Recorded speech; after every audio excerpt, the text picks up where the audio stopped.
Boa noite. No programa desta quarta-feira, a gente avalia a pré-campanha de 2026 no RN com Tiago Medeiros, sociólogo e analista político. E mais, prefeita de Parnamirim vem a Mossoró conhecer a gestão Alisson Bezerra. O cenário político está no ar.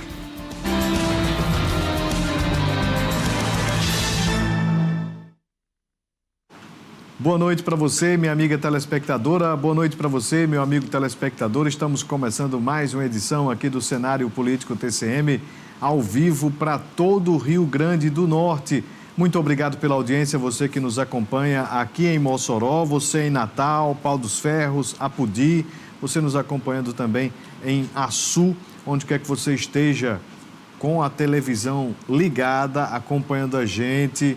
Sinta-se abraçado por nós que fazemos aqui a TCM e o seu programa de política de todas as noites. Hoje a gente voltou para o nosso formato original, né?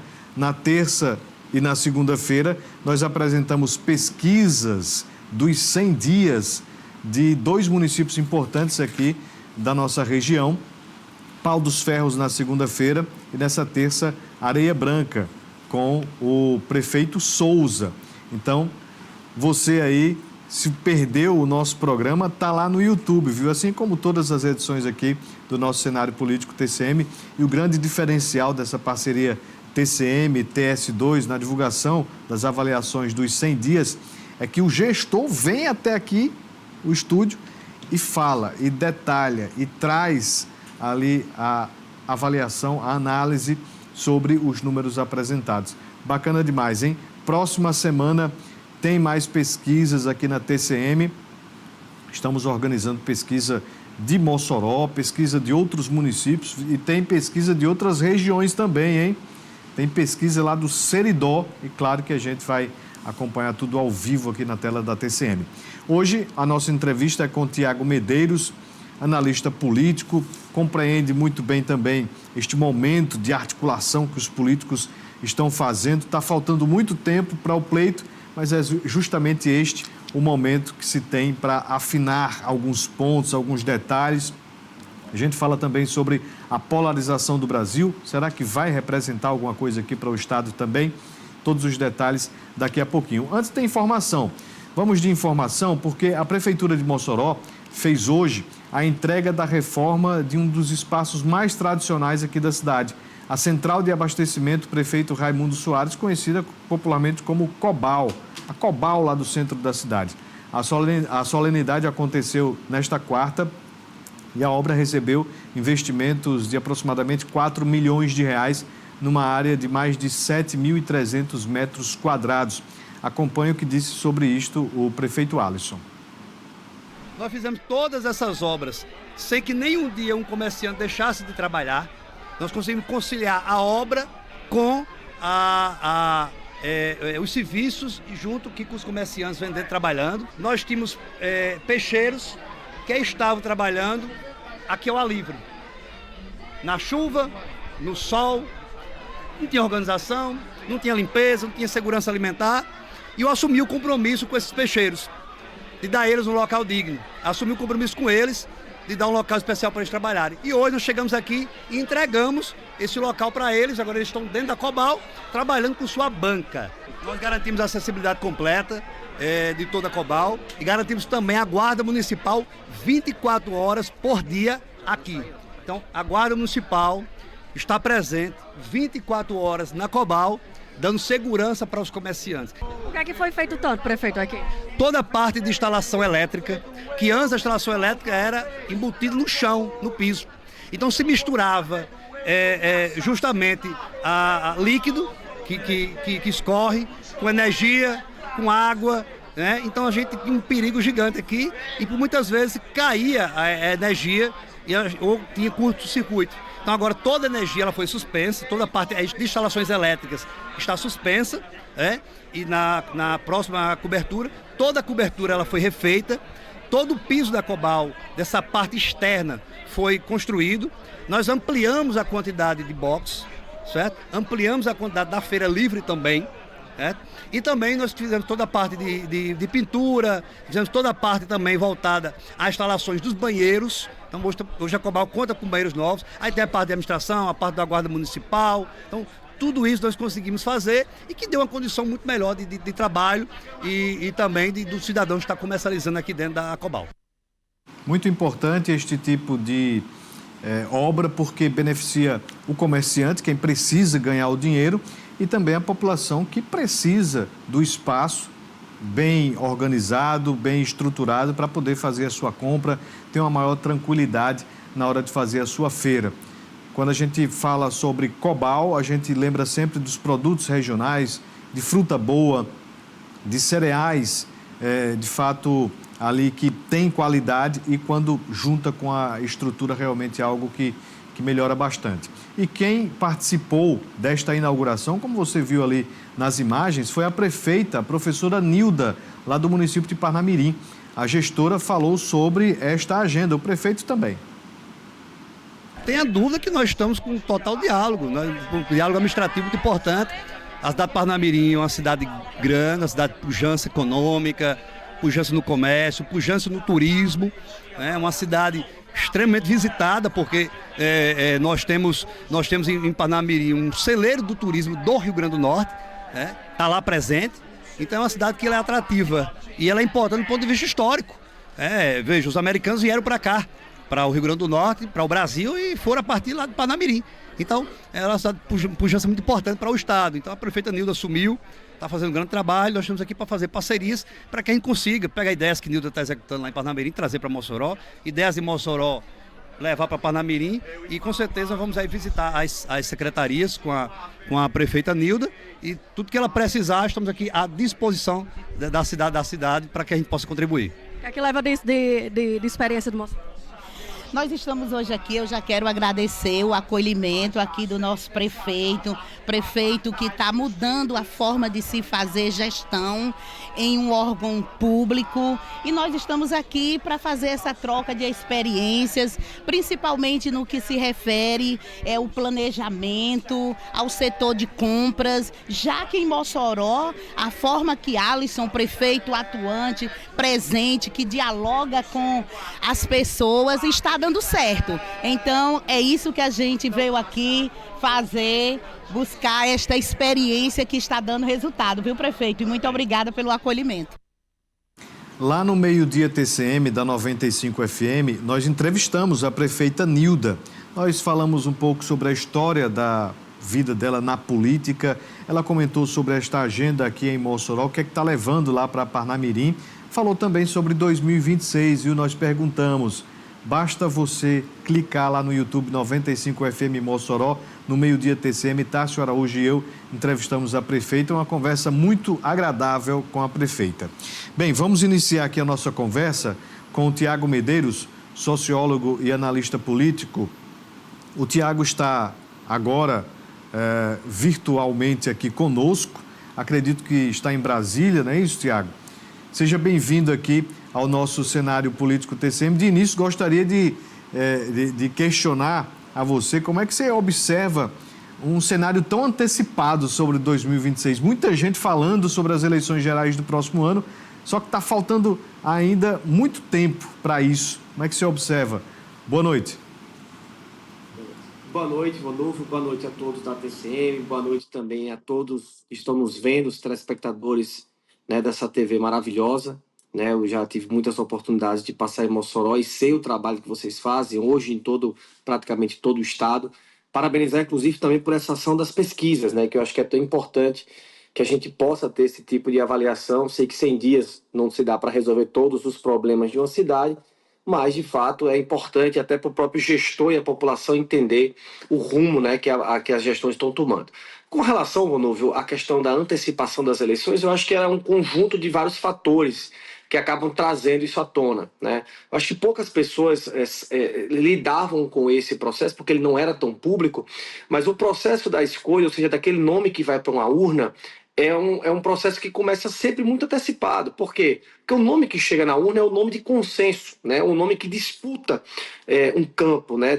Ele tem uma disputa com determinados atores para poder ser o escolhido, ou seja, por um partido, daquele que vai representar a legenda, representar um grupo político nas eleições. E aí, esse processo, e aí eu acho que rede social, o momento político que o Brasil vive, toda essa polarização, fez isso estar de maneira mais aberta, né? A governadora, obviamente, não pode se reeleger, e nós temos uma oposição que, obviamente, tem mais de um nome que se apresenta como pré-candidato para o governo. Então, o fato de ter essa pluralidade, digamos assim, de nomes, obriga, de certa forma, a esses nomes se colocarem à disposição a disputar esse espaço. Seja, obviamente, na conversa, como eles vão, como é que eu posso dizer, como eles vão escolher a métrica que vai determinar se é pesquisa, se é um acordo, se são vagas, se vai ser secreto, enfim. Tem uma série de métricas que eles podem, de fato, escolher para ver quem, de fato, vai sair candidato. E do lado da situação, né, da governadora Fátima, ela, obviamente, vendo o movimento da oposição e que se aumenta cada vez mais, inclusive ela enfrenta um problema muito forte de desaprovação do seu governo, que precisa reverter para a sua candidatura ao Senado e também para viabilizar uma continuidade de poder no governo, ela coloca o nome de Cadu Xavier. O PT é o partido que realmente lidera essa situação, né? Então, basicamente, todos os outros partidos aceitaram por enquanto. Eu acho que talvez essa situação pode ainda se reverter, vamos ver o que vai acontecer com o momento, mas ela coloca o nome de Cadu para ser um nome que vai defender, que vai marcar a posição, né? Eu acho que Fátima olha muito isso, eu quero marcar a posição para fazer o embate de pré-candidatura com o lado da oposição, ter um nome que vai defender o governo dela e, obviamente, marcar a posição também, porque pode haver composições, né? Muito se especulava, inclusive, né, de uma possibilidade do prefeito de Mossoró, Alisson, que não confirma ainda publicamente, mas todos nós sabemos o desejo dele e a sua intenção de vir a ser candidato do governo, mas o próprio Alisson e a própria também o staff da governadora colocou que essa junção aí seria praticamente impossível. Bem, vamos de informação. Como eu falei, estive na Câmara hoje e, claro, vamos trazer aqui as informações do Legislativo moçoroense. A sessão hoje bem tranquila, viu? Com presença dos parlamentares, os discursos lá aconteceram normalmente, mas uma coisa aconteceu que chamou a atenção. Acompanhe na reportagem. Os trabalhos da Câmara de Mossoró seguiam dentro da normalidade nesta quarta-feira, com os discursos na tribuna e os apartes dos parlamentares sobre diferentes assuntos. Quando foi se aproximando da ordem do dia, um movimento diferente começou. O presidente da casa, o vereador Genilson Alves, conversava com os demais parlamentares. Depois, Marleide também dialogava. Algo não estava em comum acordo. Foi lido um projeto que buscava reestruturar os cargos da Fundação Aldenor Nogueira e um ponto chamou a atenção de Marleide. O projeto chegou agora, não tenho conhecimento profundo dele, mas vi um ponto que chamou a atenção, porque ele cria um cargo, uma atribuição de articulação pedagógica para trabalhar com cursos, formações que a Fundação venha a ter. E eu sugeri que esse profissional tem que ser um pedagogo, porque é o pedagogo organizacional que tem as competências e habilidades para trabalhar nessa função de articulação pedagógica. E aí, no momento não houve o consenso e o projeto foi retirado de pauta. Eu vou tentar colocar uma emenda para ele, garantindo que seja um pedagogo que tenha essas atribuições. Como chegou com pedido de regime de urgência, era necessário acordo de bancadas. O governismo concordou, mas a oposição preferiu buscar outro entendimento e a votação vai seguir o caminho normal da casa. Doutor Cubano, líder oposicionista, comentou a decisão. Em conjunto com a bancada de oposição, não teve de acordo e vai ficar para a próxima semana. Só para colocar essa emenda que é de suma importância para saber que as características das pessoas que vão se inscrever lá tenham a categoria de pedagogo. O presidente Genilson afirmou que o projeto faz parte do Câmara Popular, com vários eixos de atuação, e por isso foi preciso readequar os cargos da fundação. Dentro desse contexto, essa parceria entre Câmara e Fundação vai exatamente dar uma condição para que esses projetos de ações eles cheguem até a comunidade. E para que a gente possa ter essa parceria, ter todo esse alinhamento, nós precisamos de uma readequação do Estatuto. Ainda na sessão desta quarta-feira, Genilson comentou com nossa reportagem sobre a aprovação na terça do reajuste em 7% dos servidores efetivos do Legislativo moçoroense. Dizer que é um avanço e digo isso com muito orgulho. Eu convivo há 12 anos com os servidores efetivos, eles são totalmente dedicados e empenhados para que a Câmara ela possa ter o seu melhor e doar o seu melhor junto à população de Mossoró, através dos seus trabalhos técnicos, e os vereadores também por reconhecer, por entender, né? A gente sabe que são várias demandas, mas dentro dessas demandas todos entenderam a condição, a saúde financeira da Câmara, e nós conseguimos dar esse passo importantíssimo, que é o reajuste de servidores que mais do que merecido. O reajuste dos servidores foi elogiado pela oposição da casa. E foi de suma importância que desde dezembro não tinha esse reajuste salarial, que foi o 7%, e só agradecer pelo trabalho em conjunto que a gente está fazendo aqui, situação e oposição, para a Câmara Municipal de Mossoró e fundamentalmente para o povo de Mossoró. Portanto, ficou para a próxima semana, sem acordo de bancada, não houve urgência, só na terça é que vai haver essa votação sobre esse projeto da Fundação, que vai implicar no Câmara Popular. E o reajuste, como você ouviu aí, já é para agora, este mês de abril, e o retroativo completo, desde o início do ano. Bem, vamos voltar à nossa conversa com Tiago Medeiros, analista político, sociólogo. Tiago, ainda falando sobre 2026, esse processo de conversação ou de negociação, como você citou no bloco anterior, ele tende a de fato, exigir mais dos entes políticos, né? Eles vão ter que negociar e vão ter que ir levando, vão ter que realmente colocar a gordura para queimar daqui até ali as definições lá para abril do ano que vem. Mas você acha que causa algum tipo de prejuízo para os políticos ou mesmo para os eleitores esse debate antecipado? Volúvel, por si só, essa antecipação não deveria provocar nenhum prejuízo, né? A grande questão, e aí é um problema bem peculiar que o nosso país vem vivendo, né, dessa, digamos assim, às vezes a gente não coloca nem como polarização, porque a polarização política, que sempre existiu, é natural, você precisa ter e partir de um ponto comum, ou seja, a partir de um ponto você tem os diálogos, né? Você tem opiniões diferentes, mas você consegue conversar, você consegue dialogar. E hoje o que a gente assiste no Brasil e também no Rio Grande do Norte é basicamente uma dissonância completa entre os polos, eu digo isso da esquerda e da direita, né? Assim, nós não temos uma história nas últimas eleições de uma terceira via. Então, isso aí eu acredito que nós teremos realmente uma disputa, né, polarizada entre situação e oposição. A oposição pode realmente ter mais de um candidato, mas sempre terá essa disputa de narrativa, vai ser entre o nós e eles, entre oposição e situação, entre o PT e o anti-PT, né? Eu acho que isso basicamente tem sido levado.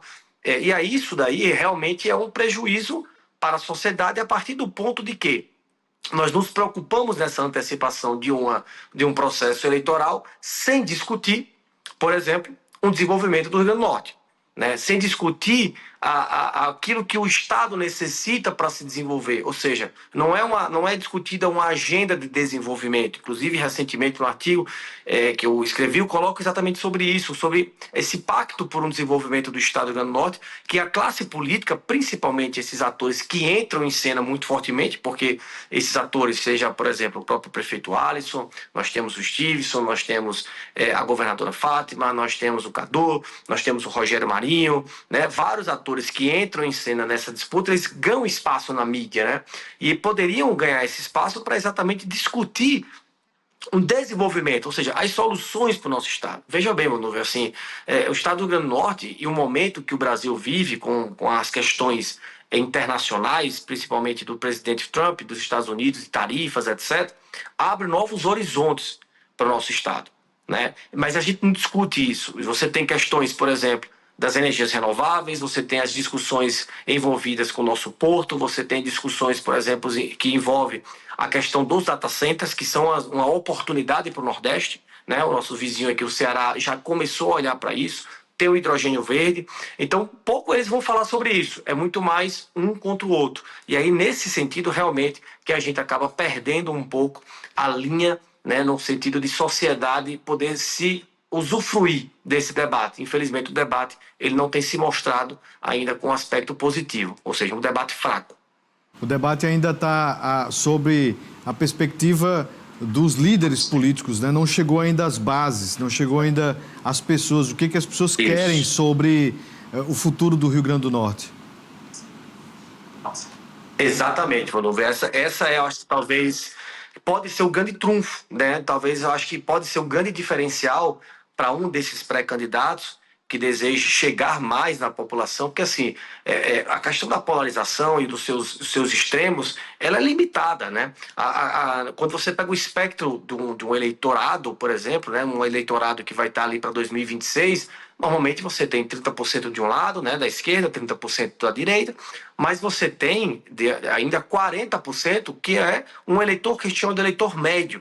É um eleitor que quer ainda ouvir, não é que ele se interessa somente por proposta, mas ele quer ouvir soluções. Ele se preocupa não apenas com a ideologia, mas ele se preocupa com os rumos, né, com o caminho. O que é que você está me oferecendo? O que é que você vem para solucionar? Então eu acho que pode ser um grande diferencial para um determinado pré-candidato aquele que conseguir abraçar esse pacto, conseguir abraçar essa faixa populacional, essa faixa de eleitor, o eleitor médio, e conseguir entregar para ele, né, uma solução, entregar para ele uma discussão que seja valiosa. Obviamente, também um discurso, e aqui a gente vai precisar ser muito sincero, um discurso muito robusto, um discurso de muita polidez, ele não chega na classe, né, nas classes populacionais, mas se você conseguir traduzir isso bem para a população e conseguir vender, porque a eleição está muito associada a você vender esperança, né? A você dar esperança para as pessoas conseguirem acreditar em você, naquilo que você está dizendo, que você está prometendo. Então quem talvez conseguir isso daí, eu acho que pode até inclusive ter um diferencial e largar na frente.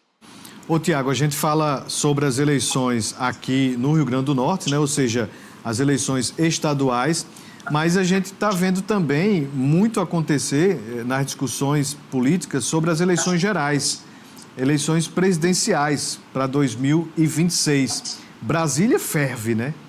Brasília está respirando 2026, ares do próximo ano já. E essa polarização que você cita, esquerda-direita, ou melhor, a polarização Bolsonaro-Lula, ela vai realmente dar a toada, né, para o pleito do próximo ano? Vai repercutir, respingar também aqui no RN?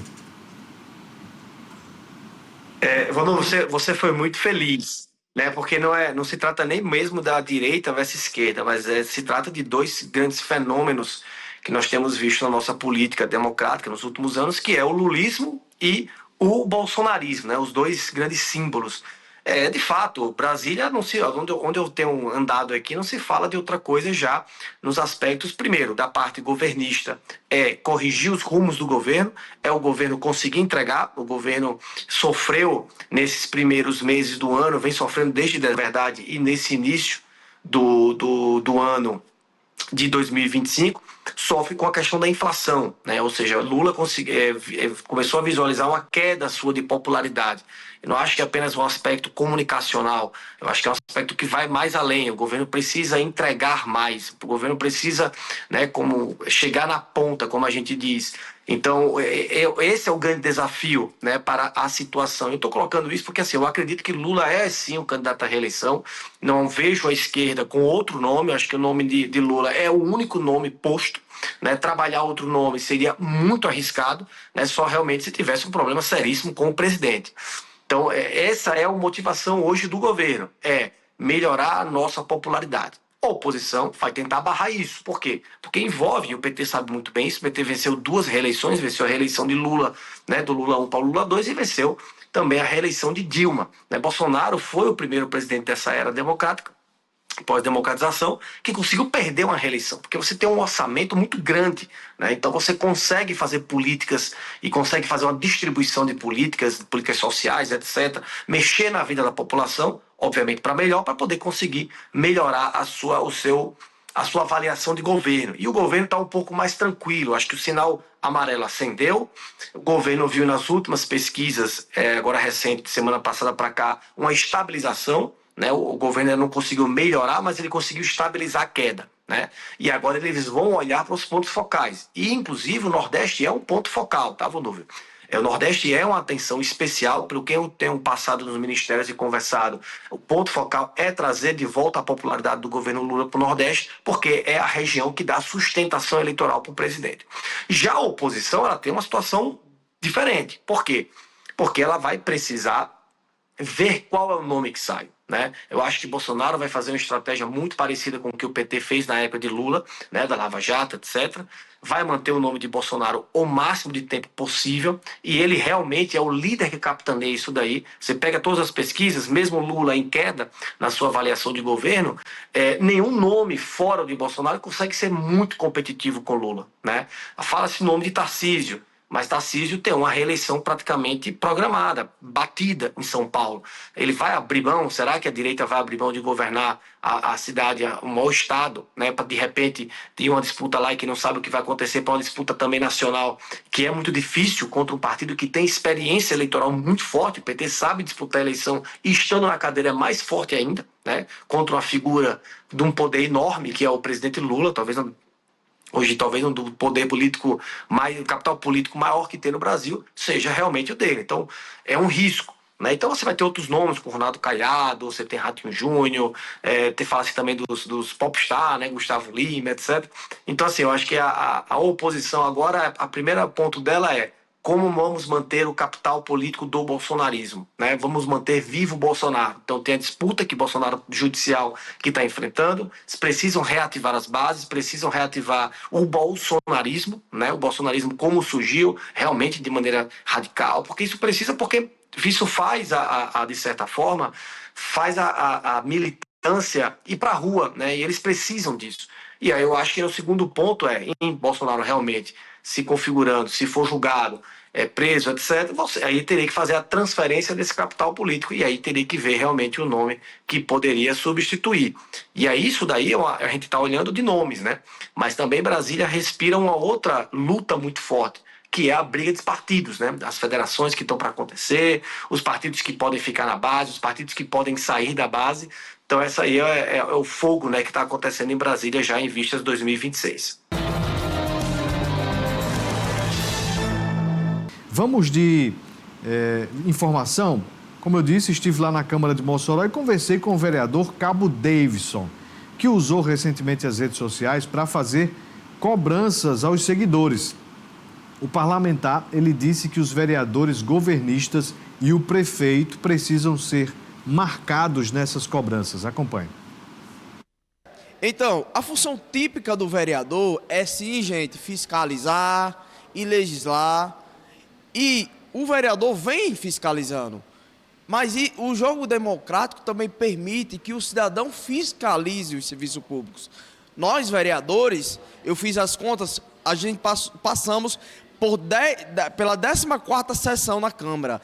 E em cada sessão de Câmara, a gente podemos indicar 5 limpeza de ruas, serviços urbanos, iluminação pública em cada sessão. E isso é repassado para a prefeitura executar, colocar a mão na massa. Então é importante nós, como vereadores, ter esse papel também conscientizador de dizer a você, cidadão, quando fizer um vídeo na rua, de um buraco, de uma iluminação de energia pública na via, marca o prefeito, gente. Não tenham receio. Marca o prefeito Alisson, marca a secretaria, marque também a prefeitura, o órgão, marca os vereadores da situação. E o da oposição também marquem. Marquem todos os vereadores, situação, oposição. Quando tiver alguma demanda, alguma falha na prestação de serviço público, na UPA, na UBS, marque todos. Eu procurei a Secretaria de Infraestrutura, por quê? Porque tem muitos buracos decorrentes da chuva, né?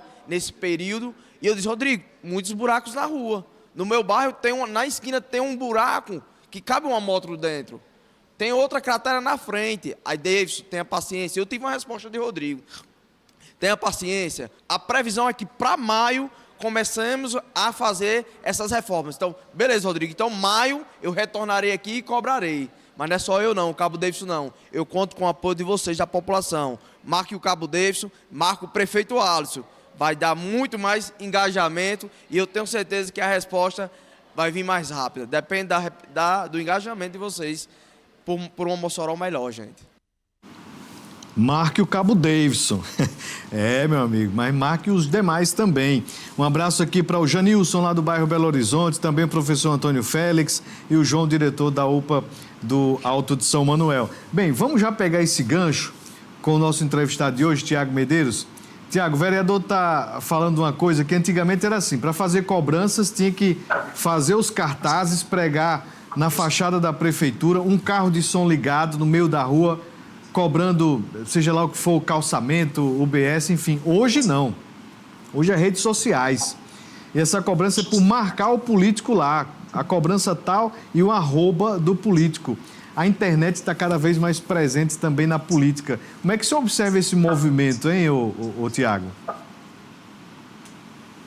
Olha, Volúvio, é um fato que não tem mais como se questionar, né? A internet, a dinâmica da internet, eu acho que ela traz uma ferramenta para a população que, se ela bem utilizar, eu acho que ela pode ter ganhos muito relevantes, principalmente nesse sentido de cobrança. Por quê? Porque todo governador, todo gestor, prefeito, vereador, ele tem uma imagem a zelar, né? E automaticamente, ele, quando é exposto numa rede social, ele pretende ou deve, ele tem que, de certa forma, resolver aquele problema. Porque se ele não resolve, acaba gerando uma onda mais e mais ainda. Ou seja, o campo da internet, né, a disputa pela atenção dos eleitores, da população, é uma disputa muito forte. Ou seja, de um lado, a situação que está dentro de um governo, de uma prefeitura, quer mostrar que as coisas estão funcionando, então para isso ela vai usar todos os seus recursos de comunicação. E veja bem, hoje em dia a gente não tem apenas mais aquela comunicação institucional, né? Todo prefeito ele tem uma comunicação institucional que fala pela prefeitura, mas ele tem uma comunicação própria, né? Por quê? Porque ele precisa de uma resposta que a institucionalidade não permite. Então ele não pode estar aparecendo o tempo todo, até porque você tem órgãos que fiscalizam isso, como o Ministério Público, né? E a oposição, ela tem o papel de quê? De mostrar os problemas. E a ela quem esse papel de induzir a população. Agora, eu acho que aí, Volúvio, tem uma situação que a gente precisa muito ter sempre um quê de respeito, tá? Eu acho que a população ela tem que cobrar, a rede social está aí para isso, potencializa demais, mas aí também a gente precisa ter respeito, porque do outro lado também tem, às vezes, profissionais. Então tem muita gente, às vezes, que abre um celular e tenta meio que agredir, expor pessoas, né, funcionários públicos que estão ali também fazendo o seu papel, que muitas vezes não tem nada a ver, por exemplo, de uma unidade básica não tem determinado remédio, não é ele que é o culpado disso, e aí as pessoas exageram nisso. Então eu acho que o vereador está certo, a rede social realmente tem esse poder, é uma ferramenta fantástica para isso, mas fica meu alerta para a população, que para tudo tem limite, né, e tudo que a gente for fazer no campo de comunicação, de exposição, a gente precisa ter um pouco de dosagem e de bom senso. Estou aqui com a participação do Denilson. Valeu, professor Denilson. Ele está dizendo o seguinte: a PEC, que deve unificar as eleições, diminuiria essa falta de discussões sobre os problemas de cada estado. Por exemplo, o cara que ganha para prefeito já quer sair candidato a deputado e assim por diante. É o que comenta aqui o professor Denilson. Obrigado, meu amigo, pela interação. Uma questão que ficou do bloco anterior. Cada vez mais a gente vê as disputas, claro, sendo debatidas. O governo do estado, Senado, são 3 vagas que estarão realmente mais visadas para 2026. Mas os partidos estão pensando muito sobre as suas bancadas na Câmara dos Deputados e também no Senado. Como é que o parlamentarismo está influenciando esse jogo todo, hein, Tiago? Volúvio, todo mundo sabe que a nível de partido, e aí o partido, obviamente, na sua existência, ele precisa de recursos, né? Precisa de verba, e esse é um grande fator de existência para os partidos, fazer política partidária. nós sabemos que o número de deputados federais ele é o grande chamador, né? Então, por isso, o deputado federal ele sempre tem uma atenção muito forte, né? Nós tivemos mudanças na regra eleitoral, a última eleição foi a primeira a funcionar nesse sistema, né? Nós não tínhamos mais as coligações, nós tínhamos as nominatas para esse tipo de cargo. Acredito eu que uma lição que deve ter sido aprendida pelos partidos, e acredito que eles vão se juntar mais ainda, né? Nós tivemos várias nominatas na eleição passada, mas eu acho que vai ter menos nominatas para que não tenham, por exemplo, riscos de novamente acontecer, por exemplo, como foi o MDB, que não conseguiu eleger, mesmo tendo Garibaldi com uma grande quantidade de votos, o Solidariedade com Kelps, que fez uma grande votação, que também não conseguiu bater o teto, e aí não conseguiu também fazer e aí você tem partidos, por exemplo, como o PL, que fez 4. Né? Então, 4 deputados federais. Então, eu acho que isso não vai acontecer. Eu acho que vai ter uma diminuição de quantidade de nominatas de partidos e uma concentração de lideranças políticas nesses partidos, para exatamente tentar aí conseguir pelo menos fazer dentro dessa união. Então, e o Senado, obviamente, eu acho que no Brasil, Vonúvio, a gente tem percebido cada vez mais a relevância do Senado. Não se discutia tanto o Senado, mas eu acho que a polarização e as discussões que estão acontecendo no Senado, a importância da casa aumentou ainda mais. E os partidos vão querer exatamente aí. Nós temos 2 vagas, né? E aí tem 2 vagas, 2 senadores que vão para, teoricamente, a reeleição, que é a Zenaide Maia e o Stevenson, né? O Stevenson que, inclusive, mudou muito de postura desde que entrou, né? E agora é um político, digamos assim, político, né? Aceitou fazer acordos, aceitou estar, por exemplo, próximo do Alcolumbre, estar próximo de figuras que ele mesmo, né, repudiava anteriormente, mas eu acho que ele viu que é preciso ser político para estar na política, né? Faz parte, o Bourdieu já fala isso. Você está num campo, você tem que jogar conforme as regras desse campo, a não ser que você seja um ser mítico para mudar as regras do jogo, mas ele não é. Ele é mais um dentro do campo da política. Então ele se adaptou aí. E Zenaide vai disputar um campo da esquerda e o voto da esquerda muito provavelmente com Fátima Bezerra. Há quem diga que tem um espaço para se fazer 2 senadores de um mesmo campo, da direita ou da esquerda, mas acredito eu que isso vai ser um pouco complicado. Então nós devemos ter sim um senador que represente um campo sendo eleito e um outro senador, um cargo que vai representar o outro campo, o campo da esquerda. E o parlamento, você muito bem colocou, ganhou uma relevância muito grande, porque houve um abocanhamento do orçamento do governo federal por parte das emendas. É cada vez mais volumosa a quantidade de emendas, né? Nós tivemos os escândalos das emendas que nós... como é que era o nome, rapaz? Me esqueci aqui, mas que foi mudada, vai ver agora as emendas PIX, né? Nós temos aí uma série, né, de escândalos envolvendo essas questões de emenda, mas a realidade é que essas emendas, elas tomaram e abocanharam grande fatia do orçamento do governo. Ou seja, hoje os deputados e senadores por ano têm um valor muito alto a distribuir de emendas. E eles conseguem fazer política com isso. Inclusive, isso é um fator limitante até para quem não é deputado, por exemplo, não é senador, vinha concorrer nesse cargo. Porque é quase que desleal você enfrentar alguém que está ali 4 anos naquele poder com cerca de 60, 70 milhões de distribuição de emenda. Então, esse é um desafio para quem não está sentado na cadeira, para tentar conseguir aí disputar com quem vai disputar as reeleições, tanto para a federal quanto para o Senado. A emenda de relator, né? O relator tinha ali um superpoder. Isso. Né? Que ele conseguia gerenciar bem e, claro, fazer os acordos ali por fora. Tiago Medeiros, sociólogo, analista político, muito obrigado por ter vindo conversar conosco aqui no Cenário Político TCM. E vamos falar mais vezes aqui no nosso programa para explicar tudo isso para quem nos acompanha. Muito obrigado, seja sempre bem-vindo. Obrigado, Vonúvio. Eu que agradeço, né, o convite, estou aqui sempre à disposição. Um forte abraço aí para a sua audiência extremamente qualificada. Até mais. Obrigado, seja sempre bem-vindo. Muito bom poder conversar assim com esse pessoal que realmente está aí por dentro de tudo que acontece, sempre com boas análises para a gente compreender um pouco mais de tudo isso. A você de casa, a gente agradece a audiência. Amanhã a gente volta ao vivo, 7h25. Boa noite, um abraço.